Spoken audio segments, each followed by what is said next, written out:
You are watching Tomoko Music Channel. Thank you for subscribing and sharing. Colm Gavin is a Dublin-based Irish singer-songwriter currently signed to BEO Records, home to the First Lady of Celtic music, Moya Brennan. Colm's first two solo releases, Your Endless Slumber, A Voice for the Urban Darlings, both reached #1 in the Irish charts, and his most recent EP release, the 1992 Tapes, reached #1 in the Irish Singer-Songwriter Charts, #4 in the pop charts, #56 in the Billboard 100 in the United States, and #81 in the Italian pop charts. Currently, he's collaborating with one of Ireland's most notable songwriters, Charlie McGettigan. Recently, Colm also gave his inaugural New York City performance in the legendary Berlin Jazz Club. So ladies and gents, please welcome Colm Gavin. So what's it like there in the music scene? The music scene is interesting, and I've heard it compared regularly to places like Nashville because there's a great spirit of collaboration. And Dublin, I live in Dublin in Ireland, but like many different parts of Ireland, like Cork has a thriving music scene, Belfast, Donegal, Galway, there's lots of different pockets in Ireland that have very communal oriented music scenes. So collaboration, the spirit of collaboration is right the way through the country. And I think that's a lovely thing. It really adds to the sense of community and kinship amongst musicians. It's the scattered tribe, the scattered diaspora, as I call it. And it's something that kind of brings us all together. It's nice because within the music industry, as opposed to the music scene, there's a huge amount of competition, naturally, because you're always competing with the next person and the next person for whether it's the TV spot or the radio slot or whatever it might be. But outside of the industry aspect of things, there's a really nice communal togetherness, I suppose is the best way to put it. That's great. Is that how you grew up? You're a great storyteller and your voice cuts through too. So you kind of remind me a little bit of Billy Joel, but Irish version to me. Thanks very much. Oh, I love Billy. I love Billy's work. And I guess that style of a New York songwriter, that sort of piano driven, certainly when I was growing up, the music of Billy Joel, of Randy Newman, and so many. Oh yeah, no, for sure. And then, like, as I got a little bit older, people like Jim Croce and Dan Fogelberg, all those great songwriters of the early 70s and late 70s, they would have been work, there's no doubt. I'd like to ask you, Colin, could you pick one of your songs and break it down how you wrote it, behind the scene and everything? Sure. A really good example of a song of mine that was influenced by some of the artists we talked about is a song called Song for Sam. Mm-hmm. I actually have my guitar here, so I can show you bit by bit how the song was written. So this will give you kind of a colourful idea. So I mentioned people like Randy Newman, Harry Nilsson, Billy Joel, and I love that kind of ragtime blues influence with regards to contemporary songwriting. So for example, rather than, if you take a straight chord progression like a 1-6-4-5, which would be like, there's nothing wrong with that, that's fine. But then if you put a little twist on it, like,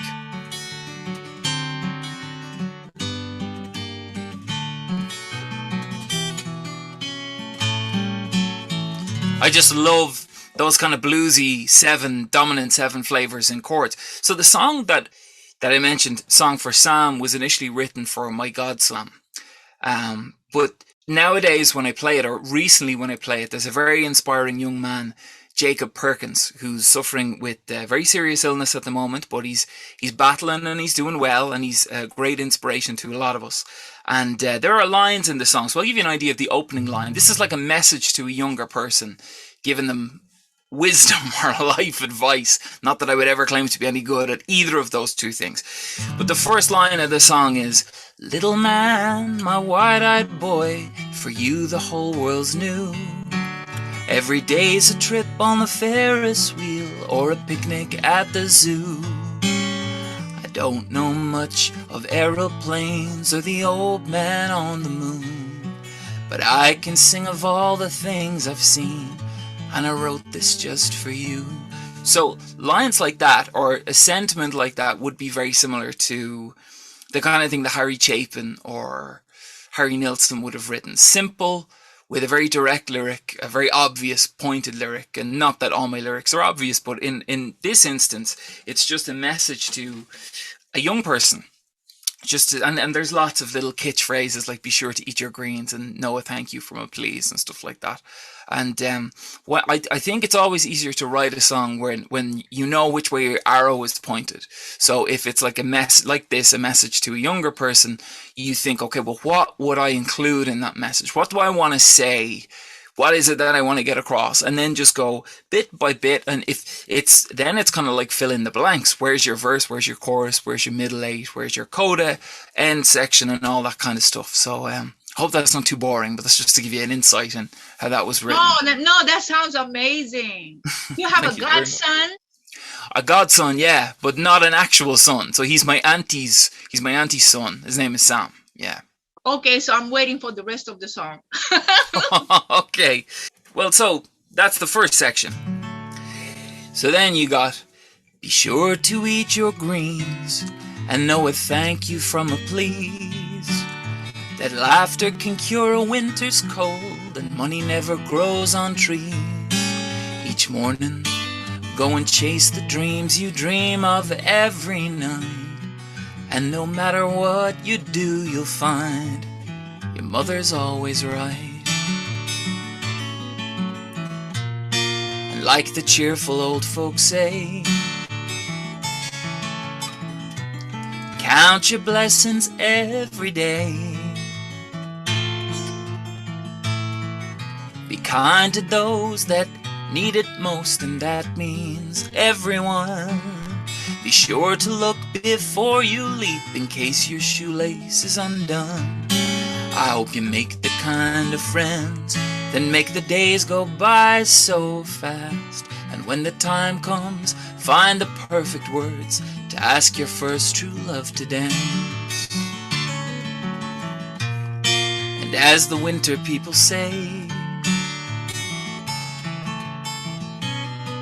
have a jolly holiday. Whether it's Kwanzaa or Christmas or the first day at the Kentucky Derby. I was never all that good in school, but one thing I know is true. No matter how many big books I read, I'll never be as smart as you. I can hold you now, but not for long, 'cause the years go by so soon. No matter what you might grow up to be, I'll always be so proud of you.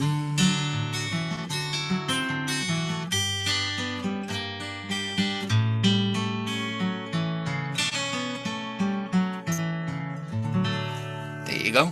Song for song. Thank you. Your story is very personal, and I think you can cross over to like American country music too.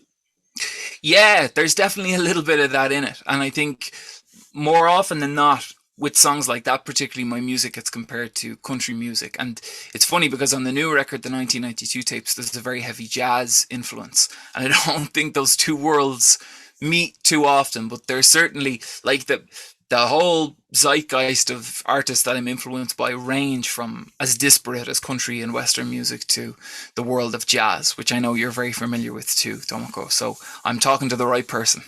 Yes, I love jazz. After you write these songs, how would you make production? Do you have a producer? Yeah, I've worked with a number of different producers, and sometimes it just depends on what the song is or what the record is and the kind of treatment that it needs for that. So, for example, with the 1992 tapes, I worked with Alan Thornton and Brian O'Dwyer, and those guys were just perfect for the kind of record that the 1992 tapes was, which was just a piano-driven, piano and vocal focused record. And they're all kind of ballady songs. There's a little bit of swing and ragtime in that, but essentially they're singer-songwriter ballads. And both Alan and Brian are just experts when it comes to treatment for those kind of songs. So it was a no-brainer when it came to working with the both of those guys. And the result was just impeccable from a sound quality perspective. So I was really lucky that they were good enough to give me their time and their energy and their efforts. So it just depends. Like, it varies from record to record. My first album, A Voice for the Urban Darlings, was done with Adam Walsh. And like you mentioned, there's a heavy country influence on some of the tracks. There's a lot of rock and roll and blues. and ragtime, and Adam is great at doing all of those things. So I guess it just comes down to what the record and what the songs call for. Mm. Do you have a freedom to decide your own producer, or the record company tells you what to do? The record company BEO Records that I'm with are very lenient when it comes to who I work with, right down to musicians, to producers, co-writers, whatever it is. They're very lenient. They're very easygoing.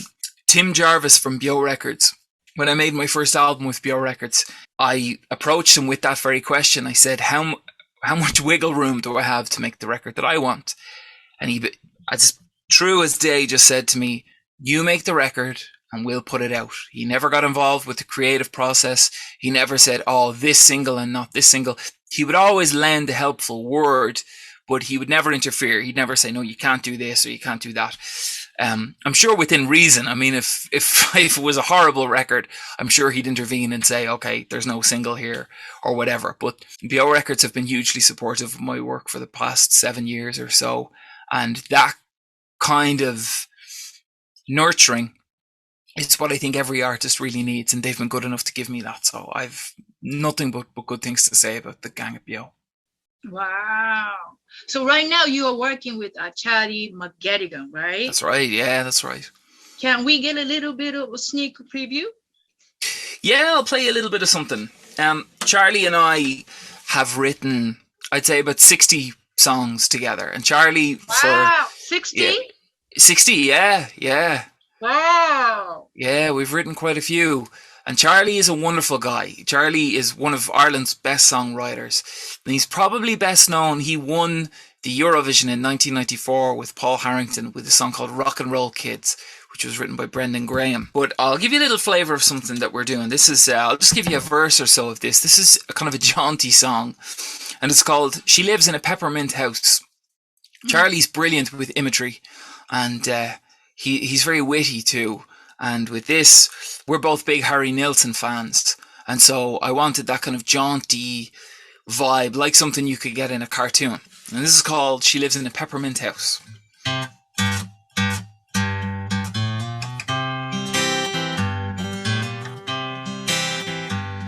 My woman, she lives in a peppermint house. She got a cat, she got a dog, she got a gingerbread mouse.